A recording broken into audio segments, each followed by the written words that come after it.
అందరూ కూడా కలిసి ఏ విధంగా అడ్డుకుంటున్నారన్న ఒక మహత్తరమైన సందేశాన్ని శ్రీ సత్యారెడ్డి గారు మనందరికీ ఇస్తున్నారు. ఈరోజు ఈ చిత్రాన్ని కొద్ది భాగం చూసే అవకాశం కూడా నాకు కల్పించారు. చాలా ఇన్స్పిరేషనల్ గా ఉంది సినిమా. ఆయన ప్రధాన పాత్రను పోషించారు. చాలా గొప్ప ఇన్స్పిరేషన్. చూస్తుంటే ఈ థియేటర్లో ఎంతో గొప్ప, అందరికీ ఒక ఉద్రేకం, ఇందులో మనం కూడా భాగస్వాములు అవ్వాలన్న ఒక సంకల్పం కూడా వచ్చే విధంగా, దానితో పాటు ముఖ్యంగా గద్దర్ గారు ఆయన స్వయంగా నటించడం కూడా చాలా ముఖ్యమైన విషయం. ఎందుకంటే గద్దర్ గారు మంచి ఆప్తులు.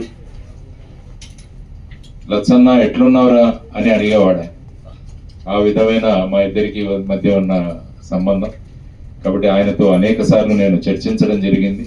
అటువంటి గద్దర్ గారిని ఈరోజు ఆయన ఆరోగ్య స్థితి అంత బాగు లేకున్నా కూడా ప్రజల కోసం చెయ్యాలి అన్న సంకల్పనతో ఈ సినిమాలో ఆయన స్వయంగా పాడి రచించి ఆయన స్వయంగా నటించిన సినిమా ఇది. ఆయన చివరి సినిమా అని ఇప్పుడే వెన్నెల గారు, సత్యారెడ్డి గారు కూడా చెప్పడం జరిగింది.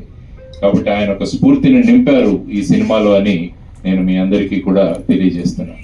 ముఖ్యంగా ఈరోజు రాజ్యాంగాన్ని మనం ఈరోజు ఈరోజు అడాప్ట్ చేసుకున్నాం. మనం రాజ్యాంగ దినోత్సవం ఈరోజు. రాజ్యాంగంలో కూడా మనకు తరువాత ఈ లౌకికవాదం, తర్వాత సామ్యవాదం, ఈ రెండు కూడా యాడ్ చేశారు.